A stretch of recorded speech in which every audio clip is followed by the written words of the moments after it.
안녕하세요. 지금 소개받은 김응석입니다. 점프에서 이런 얘기를 할 수 있도록 기회를 주셔서 감사하고요. 그 다음에 오늘 이거는 그냥 그 개인적으로 그러니까 현장에서 데이터와 관련돼서 좀 오랫동안 이쪽에 같이 진행을 해왔습니다. 그래서 그걸 보면서 이제 앞으로 어떤 식으로 해야 될지 이제 개인적인 생각을 한번 정리한 거를 오늘 시각화와 더불어서 한번 미리 말씀을 드리려고 합니다. 그래서 아이디어 차원에서 좀 받아주시면 좋겠습니다. 저는 김응석이고요. 저는 여러분처럼 그 제조 쪽에서 주로 일을 했습니다. 지금도 사실 제조 쪽에서 일을 하고 있는 거고요. 전자 쪽, 반도체하고 전자 쪽에는 이제 인고 그로잉부터 시작을 해서 그다음에 랩, 그다음에 그 후가공, 그다음에 이제 여기에 들어와서 만드는 어플리케이션까지, 그다음에 이제 디스플레이 쪽은 초기 TFT LCD부터 OLED, 그다음에 이제 자동차 쪽은 조립 쪽은 아니고요. 이제 뒤에 1차 밴더나 2차 밴더 쪽, 그다음에 또 뜬금없이 아디다스 운동화 만드는 공장에서 똑같이 어떻게 하면 이 데이터를 가지고 제조 현장의 경쟁력을 올릴 것이냐. 이제 그게 제 고민의 주 사항입니다. 그러다 보니까 지금은 울랄라 랩이라고 거기는 이제 제조 현장 데이터를 주로 분석하는 IT 업체입니다. 그래서 그쪽에는 데이터를 얻게 되면 그거를 어떤 식으로 우리가 적용을 해야 되는지 그쪽에 AI 관점 또는 데이터 분석 관점 그쪽에서 담당하는 상무로 지금 일하고 있습니다. 그래서 신입사원부터 시작을 해서 지금까지 계속 이 데이터만 쳐다보고 있습니다. 그래서 시크시그마부터 시작을 해서 지금은 저 AI까지 같이 지금 보고 있고요. 그러다 보니까 신사무께서 한번 그동안 생각했던 거 한번 공유할 수 있느냐라고 해서 이 자리에 좀 섰습니다. 그래서 조금 부족한 면이 있더라도 양해를 좀 부탁드리겠습니다. 여러분들 데이터의 분석에 관심이 있으신 분들이기 때문에 여기서부터 시작하려고 합니다. 제가 바라보는 세상은 이 관점에서 쳐다보고 있습니다. 세상은 fx 플러스 에러로 구성이 되어 있다라고 이제 보고 있습니다. 그래서 여기서 말하는 Y라고 하는 거는 아시다시피 여러분이 전부 다 관심사죠. 그렇죠? 근데 그거를 우리 마음대로 조절이 안 되다 보니까 X라는 거를 우리가 잘 정의를 하고 그거하고 관계 있는 펑션을 잘 정의를 하면 fx의 힘으로 뭐를 조절할 수 있다. 이제 y를 조절할 수 있다. 라고 하는 생각에서 우리가 데이터를 많이 모으고 있습니다. 근데 오늘은 fx라고 하는 이쪽보다는 어디에 방점을 찍고 싶으냐면 이제 에러 쪽에다가 좀 방점을 찍고 싶어요. 그래서 여러분들이 기존에 갖고 계시는 이제 데이터 분석 방법은 fx라는 쪽에 들어가면 fx는 대부분 다 통계량 분석입니다. 평균이라든지 그다음에 분산이라든지 표준 편차라든지 비율이라든지 중앙값이라든지 뭐 비모스라고 해도 그 중위수니까 통계량 가지고 장난치는 거예요. 근데 지금 제가 관심 있는 건 바로 이쪽입니다. 에러라고 하는 것을 봤을 때 크게 에러를 둘로 좀 봐야 되거든요. 하나는 노이즈라고 하는 걸로 분류를 하셔야 되고 또 하나는 아웃라이어라는 걸로 구분이 돼야 됩니다. 근데 우리는 여태까지 요거는 에러라고 해서 분석을 할 때 요 y는 fx라고 하는 요쪽에서 요 fx가 얘에 대한 분석의 정밀도나 정확도를 높이기 위해서 얘를 뭐 하는 방법, 처리하는 방법 쪽으로 분석 쪽을 해왔습니다.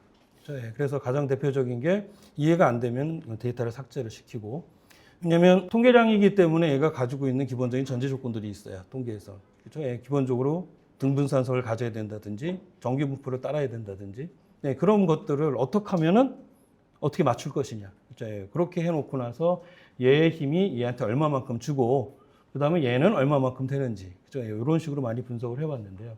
실질적으로 특히 이제 스마트 팩토리가 되면서부터 데이터가 점점 많아지기 시작을 했습니다. 그렇죠? 그리고 나서 우리가 자동화라고 하는 거를 연결을 하면서 그 자동화가 되면서 또 반대급부적으로 이 자동화로 인해서 순간적인 고장이 일어나게 되면 전체가 다운되는 이 위험성은 상대적으로 더 올라가고 있는 이 어불성설의 얘기가 또 이루어지고 있습니다. 그러면은 지금 상황에서는 그 많은 데이터 쪽에서 발생하고 있는 이 에러 부분을 조금 더 우리가 더 봐야 되지 않을까라고 하는 게 이제 제 고민의 첫 출발점이라고 보시면 될 것 같습니다. 그죠? 예, 그래서 여기에서 노이즈와 아웃라이어를 좀 구분을 하고, 노이즈는 노이즈대로 그대로 가지만 그 아웃라이어들을 이제는 좀 드러내서 그 부분들을 우리가 뭐 하기 전에, 이쪽으로 가기 전에 이 부분에 대해서 조금 더 봐야 되지 않겠느냐라고 하는 게 제가 드리는 생각이다라고 보시면 되겠습니다. 제조 현장에 돌아다녀 보면요, 스마트 팩토리가 들어오면서부터 현장에 가서 많이 들은 얘기들이 있습니다. 저희가 데이터가 되게 많아요. 자, 데이터가 많습니다 라고 하는 현장 가서 물어보면 역으로 물어봅니다. 뭐가 문제예요? 네, 데이터는 많은데 문제 정의가 안 돼요. 그러니까 크게 이제 두 가지 부분에서 이제 문제가 첫 출발점에서 막히게 됩니다. 데이터가 문제가 정의가 되어 있지 않는 상태에서 오다 보니까 데이터 가지고 할 게 없어요. 궁금한 거는 A인데 얘는 B밖에 없어요. 그다음에 분석을 하고 싶은데 Y는 없고 X만 있어요. 그러다 보니까 데이터는 많아졌음에도 불구하고 과연 우리 제조 현장에서 문제 해결 역량이 늘어났느냐라고 하는 이 근본적인 이 물음표가 쭉쭉쭉 떨어집니다. 그래서 정말 자동화가 되고 현장에 가서 초 단위로 데이터를 모으고 그런다 손 치더라도 아직까지도 우리가 문제 해결할 때는 이렇게 식의 얘기가 돼요. 야, 지난달보다 분량이 2% 늘어났는데 그거 왜 그래? 이제 이런 식이에요.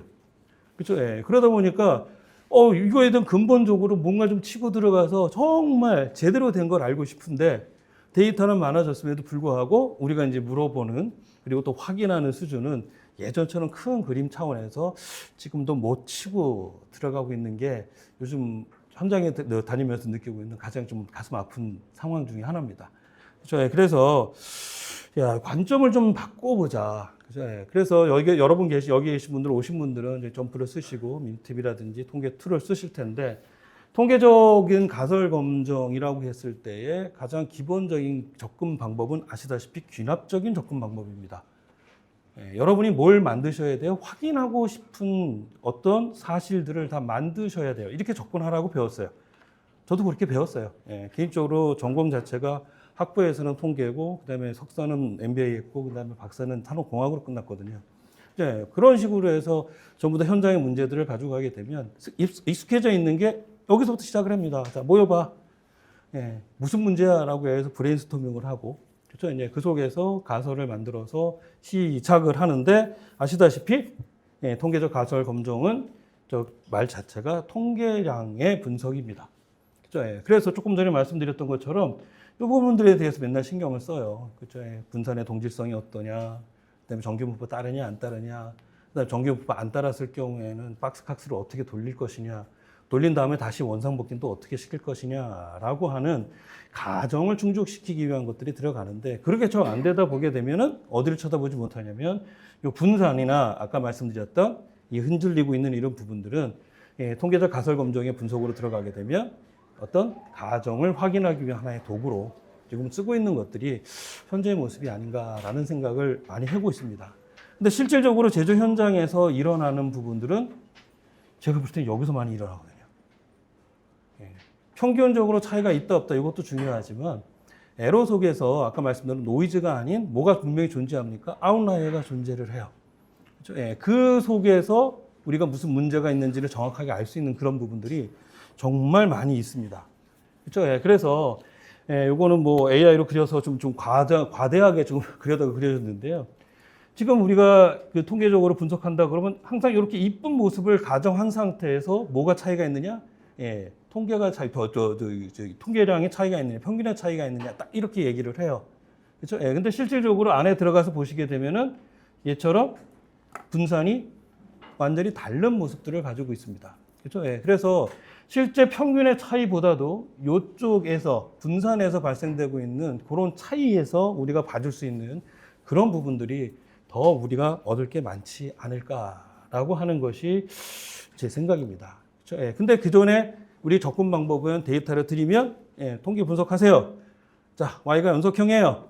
X가 그룹형이에요. 라고 하면 머릿속에 아노바 돌리면 되고 투샘플 T 돌리면 돼요. 그 다음에 둘 다 연속형이에요. 회귀 분석하면 돼요. 하지만 전부 다 그게 다 평균 가지고 얘기하시는 거예요.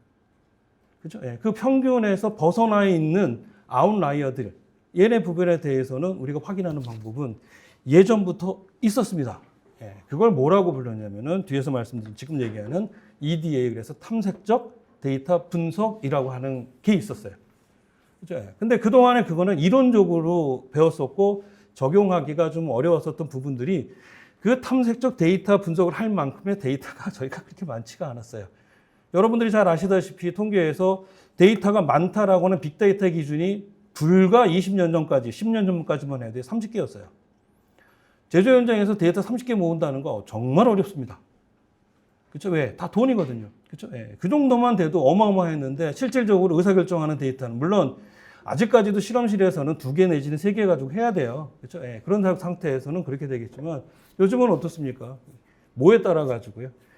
그 IoT의 성능에 따라서 데이터 수량이 왔다 갔다 하는 그 시대가 됐거든요. 그렇죠? 예. 그러면 이제 아까 말씀드렸던 탐색적 데이터 분석이라고 하는 부분들을 좀 드러내서 이제 조금 더 활용하는 범위로 넓혀야 되지 않을까라고 하는 많은 생각을 해봤습니다.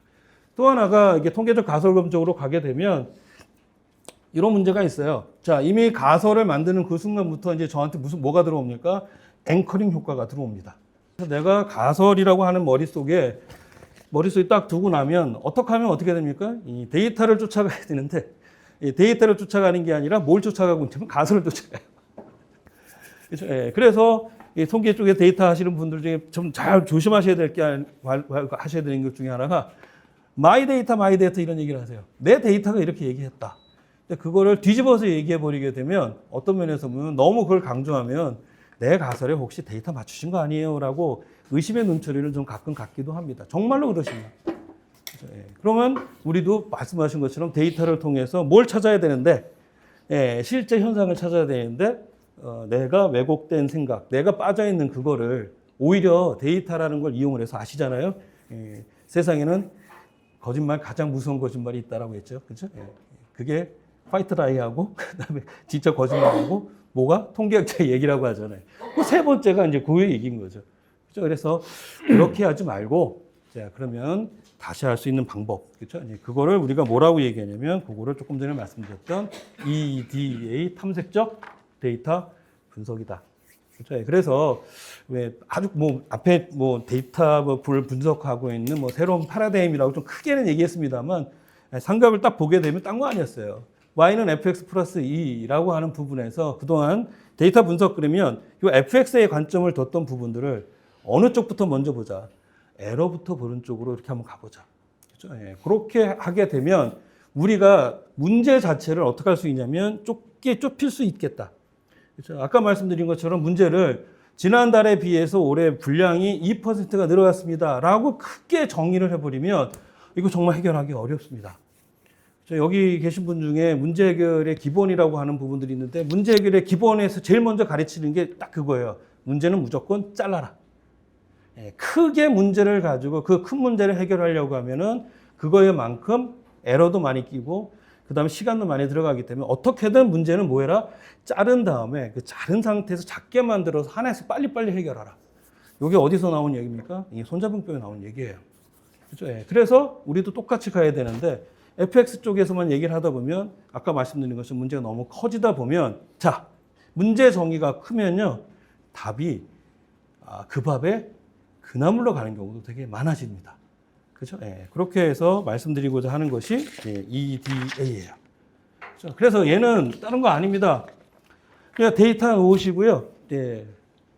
대화하는 거예요. 혹시 유튜브에서나 제 이름을 한번 쳐보시게 되면은 저와 관련된 유튜브 딱 하나 뜨거든요. 이제 거기에 뭐라고 저를 소개해놨냐면 이거랑 똑같이 소개했습니다. 데이터와 대화하는 거를 좋아하는 사람으로 저를 소개했어요. 말 그대로 데이터가 제 손에 오는 순간부터 마치 누구처럼 의사가 환자 대하기처럼 저 이렇게 얘기를 시작을 해요. 너 어디 아프니?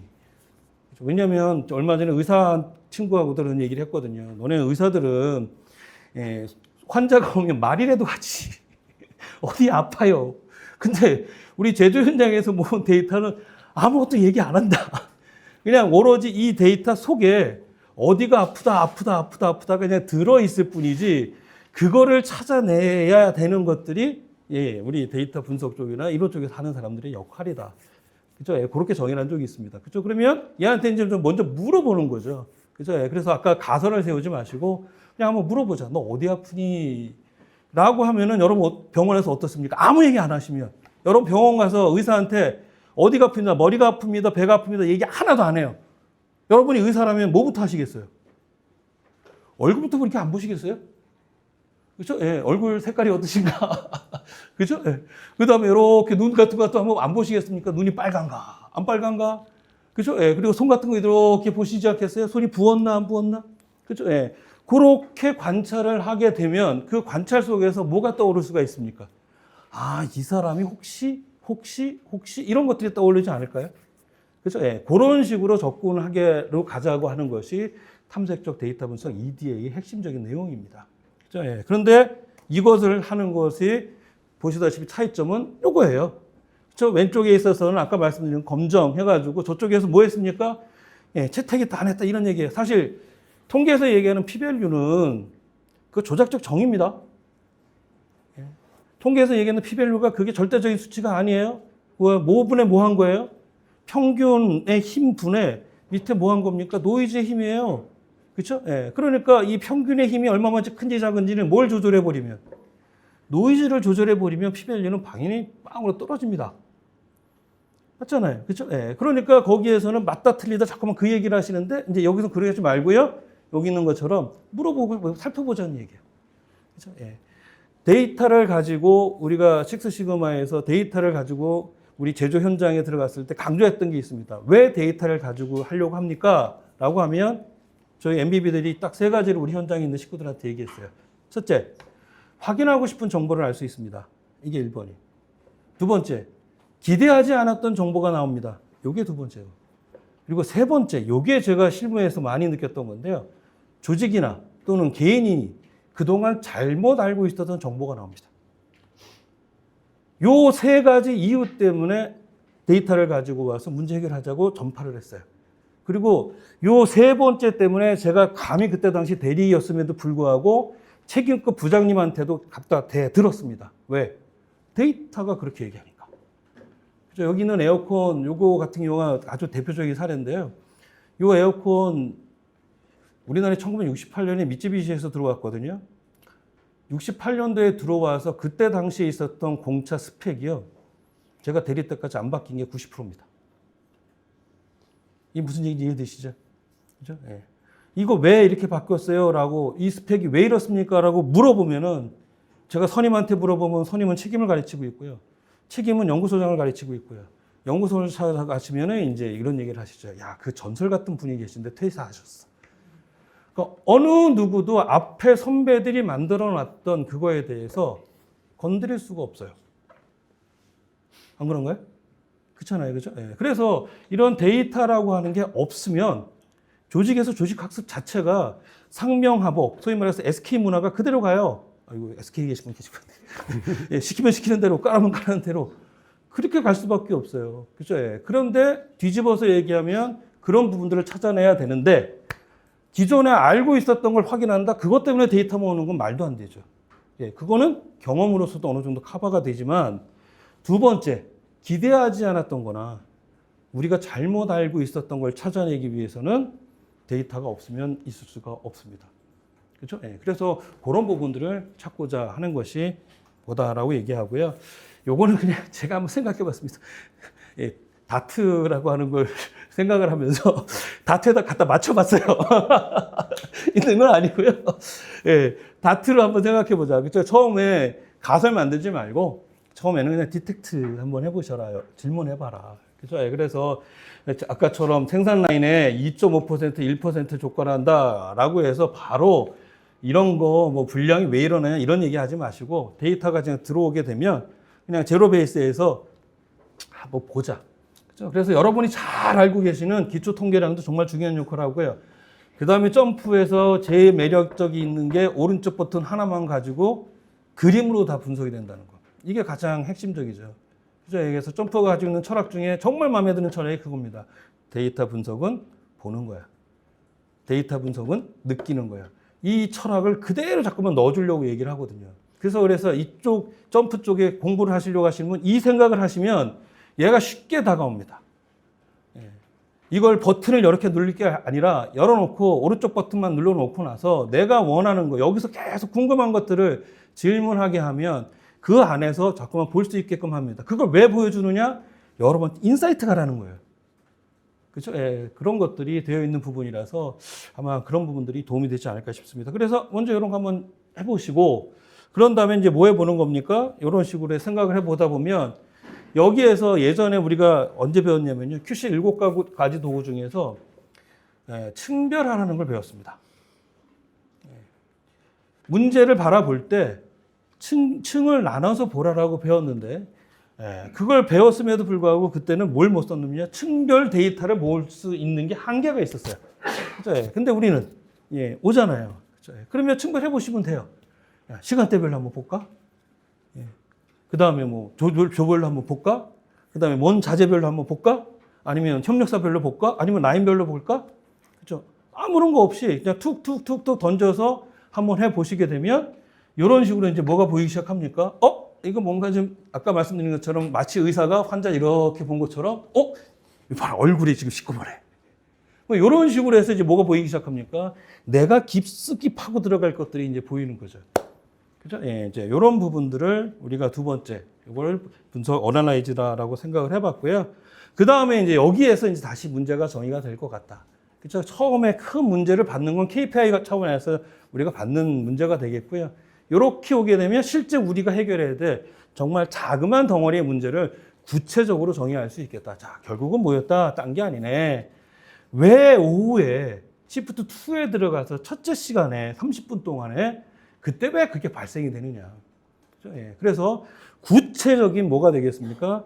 원인으로 우리가 문제를 정의를 할 수 있고, 그 다음에 이제 그거를 중심으로 해서 우리가 또 원인을 쫓아갈 수 있지 않겠느냐. 그렇죠? 그렇게 좀 접근 방법이고요. 그 다음에 아까 말씀드린 것처럼 데이터가 일반적으로 현장에서 보시게 되면 왼쪽에 첨도보다는 외도가 있는 것들이 정상적인 것들이 많이 있어요. 데이터를 많이 모으시게 되면. 왜 그럴까요? 저쪽 끝에 뭐가 있습니다. 그때 저거 끝에 왼쪽에 있는 요 꼬리 끝을 그냥 날릴 수는 없죠. 그렇죠? 이제 노이즈라고 보시면 곤란하고, 저 부분에서 아까 우리가 그래도 그걸 층별을 해보시다 보면 실제 문제는 여기 있는 평균값에서 차 있는 게 아니라 요속이 분명히 있을 가능성이 높습니다.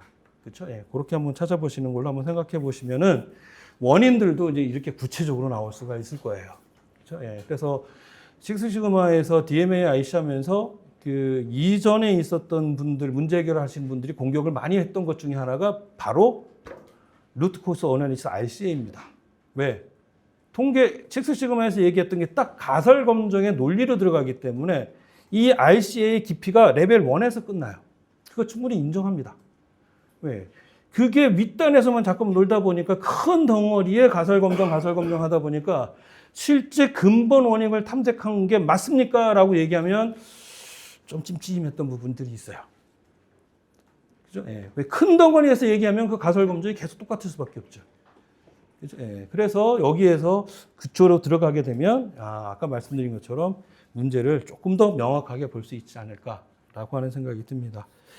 그래서 뭐 별건 아닙니다만은 우리가 그 시각적 탐색이라고 하는 그 EDA라고 하는 건 제일 중요한 거는 여기에서 데이터 맥락입니다. 그러니까 어떤 지식이요?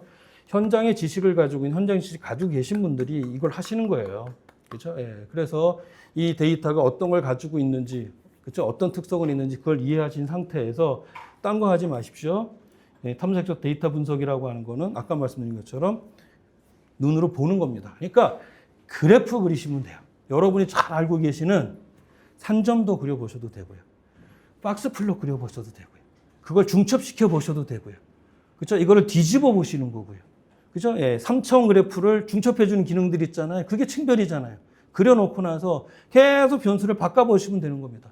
그렇죠? 그래서 툭툭툭툭툭 바꾸다 보면은 색깔이 어떻게 돼요? 이렇게 툭툭툭툭 변한단 말이죠. 그렇죠? 그렇게 되면은 아까 말씀드린 것처럼 우리가 그동안 잘못 알고 있었던 것, 또는 기대하지 않았던 것, 그리고 또는 우리가 너무 문제를 크게 잡았구나. 그렇죠? 그렇게 아니고 진짜 문제가 어떤 거구나. 그렇죠? 이런 부분들을 좀 얘기할 수 있지 않을까 싶습니다. 자, 요거는 이게 2017년도에 베트남 공장에 데이터를 그냥 로 데이터를 가져왔거든요. 예, 그래서 이거 프레스 신발 그 보시게 되면 별거 아닙니다만 신발이 위하고 밑에 부분은 나눠져 있거든요. 위에는 그 재봉이기 때문에 그건 옷 만드는 거하고 똑같고 밑에는 뭐 하는 거냐면 고무를 하는 거라서 이것도 사출입니다. 그래서 사출기에 있는 압력하고 온도 데이터 두 개만 뽑았어요. 왜 그러느냐? 저 질문 때문입니다. 야간의 불량률이 분명히 높아요. 예. 근데 이거를 잡을 수 있는 게요. 저 밤도 새봤습니다. 현장에 가서 작업자들 딱 진짜 물에 불 보듯이 있으면은 줄어들어요. 그거 언제까지 해야 돼요? 안 되잖아요. 특히 외국 쪽에 나가 있는 제조업체라고 하면 아시다시피 한국 사람 몇 명 안 되는 사람이 몇백 명 내지 몇천 명을 관리해야 되는 게 그게 현실이거든요. 그렇죠? 예. 근데 이걸 못 잡아요. 그래서 딴 거 하지 말고 분석할 것도 없다. 이거 해가지고 통계 낼 것도 없고 그냥 탐색적으로 그래프만 그려줘. 그죠? 예. 그렇게 해서 뭘 했냐면요. 여기 보시면 딴 거 아니에요. 요걸 가지고 정리를 했어요. 저게 압력이 들어갔다가 빠지는 거거든요. 압력이 들어갔다 빠지니까 여기 한번 압력이 들어갔다 빠지면 저게 뭐가 돼요? 생산량이 됩니다. 그죠? 예. 그러니까 굳이 생산 개수 뭐 따져올 필요도 없어요. 정말 재밌었던 게 나가는 원재료의 양은 다른데 보고서는 생산량이 거의 매일 비슷해요. 이게 앞뒤가 안 맞는 얘기잖아요. 그죠? 예. 그리고 저걸 정리했고요. 그 다음에 두 번째는 딴 거 하지 말고 요 딱 끝나고 나서 두 번째 들어갈 때까지 걸리는 요 시간 요것만 좀 빼줘. 왜 그럴까요? 몰드의 온도가 떨어지게 되면 특정 시간이 지나서 온도가 떨어지게 되면 100% 불량해요. 그렇죠? 예. 결국은 불량을 높인 이유는 뭐냐면 작업자들이 요 표준 안 지키는 겁니다. 그죠? 예. 그러면 우리가 그렇게 얘기했어요. 4M 여러분 얘기하시는 것 중에 4M 하잖아요. 현장 가서 4M 얘기하면요. 딱 두 가지밖에 얘기 안 합니다. 인바이러먼트 쪽 그쪽에 있는 거 하고요. 4M 얘기하라고 그러면 두 번째 얘기가 머신 쪽 얘기를 해요. 자기네들이 뭘 잘못했는지 얘기 안 합니다. 근데 보여줘요. 잘못하고 있잖아요. 요거 100% 요거 불량입니다. 얘 100% 불량이에요. 그죠? 그러니까 이 상태로 그냥 보여만 주고 이틀 동안 데이터를 가지고 베트남 현지 관리자들한테 보여줬어요. 이렇게 된다. 됐지? 라고 얘기하니까 딱 일주일 만에 원재료하고 생산 수량하고 맞기 시작하고요. 한 달 되니까 바로 15% 생산성 올라갑니다. 그죠? 예. 그래서 탐색적 데이터 분석이라고 하는 부분들이 이전에 우리가 얘기했던 통계적 분석을 무시하자는 건 아닙니다. 그렇죠? 예. 그렇게 해서 평균의 차이가 있느냐 없느냐, 그렇죠? 예. 이렇게만 접근을 하다 보면 이렇게 많은 데이터가 쌓이고 이제 빅데이터가 쌓이는 시대에서 우리가 바라보는 관점이 너무 이제 제약적으로 가는 거 아닐까라는 생각을 많이 하고 있고요. 저 같은 경우도 그래서 데이터가 매일 오게 되면 제일 먼저 EDA, 탐색적 데이터 분석을 정말 많이 합니다. 이렇게도 돌려보고 저렇게도 돌려보고 이렇게도 돌려보고 저렇게 돌려보고 계속 보면서 여기서 뭘 생각하는 겁니까? 약간이라도 정상하고 이상한 것들만 쭉 나열한 다음에 이제 그걸 가지고 누구하고 얘기를 하냐면 현장하고 그때서 얘기를 해요. 어떻습니까? 어떻습니까? 어떻습니까? 왜 그럴까요? 현장에 계신 분들하고 얘기할 때 자기네들이 이 데이터를 가지고 갔을 때 기본적인 입장 자체가 상당히 방어적으로 가실 수밖에 없어요. 왜? 현장에서 내가 무슨 일을 어떻게 하고 있는지 잘 모르거든요. 근데 다 드러나잖아요. 그렇죠? 예, 그런 부분들에 대한 분석도 중요하지만 이제 같이 가게 되는 변화 관리도 요즘은 제일 중요한 포인트가 아닌가라는 생각이 듭니다. 자, 그래서 여러분한테 뭐 이렇게 말씀드렸습니다. 자, 오늘 여러분 처음 뵙고 좀 어떤 사람인가라고 얘기했었는데 여러분처럼 똑같이 데이터 가지고 여태까지 했던 사람입니다. 그렇죠? 지금도 현장에 빅데이터 가지고 어떻게 할 거냐. 그렇죠? 요즘은 이제 AI 쪽으로도 돌아섰잖아요. 그래서 그러면 현장에서도 그걸 어떻게 가져갈 거냐. 그런 것들도 똑같이 고민하는데 그 밑바닥에 있는 건 결국은 Y는 FX 플러스 A로 똑같습니다. 달라질 게 하나도 없어요. 그렇죠? 예. 그거를 우리가 예전에 뭐 X라고 불렀을 거고 이쪽이 AI 쪽이나 이런 쪽 머신러닝 피처라고 부르고 용어의 차이가 있다라고 하지 궁극적으로 바라보는 Y는 fx 플러스 L라고 하는 건 변하지 않았을 겁니다. 그죠? 예. 대신에 이제 fx라고 하는 부분에 있어서 자꾸만 여기다만 집중을 시키고 얘에 대해서 또 그 머신러닝만 배운 친구들도 똑같은 실수를 해요. 이걸 가지고 적합도를 올리려고 난리를 쳐요. 말이 안 되는 얘기잖아요. 그렇지 않습니까? 그러면 결국은 처음에 그런 거로 가기 전에 에러 쪽에 있는 부분에 노이즈와 아웃라이어를 보면서 아웃라이어를 딱 분리를 시켜놓고, 그죠? 예, 그런 상태에서 정확하게 문제를 찾게 되시면 우리가 알고 있는 Y는 fx, 거기다가 에러를 탐색하는 것, 그죠? 이렇게 같이 하시면 어떨까 하는 생각에서 제안을 좀 드리고요. 요거와 관련돼 가지고 이제 점수에서 아까 이제 그 상무님께서 이제 좀 보여주시지 않을까 싶습니다. 제가 준비한 건 여기까지 첫째 시간 하겠습니다. 수고하셨습니다.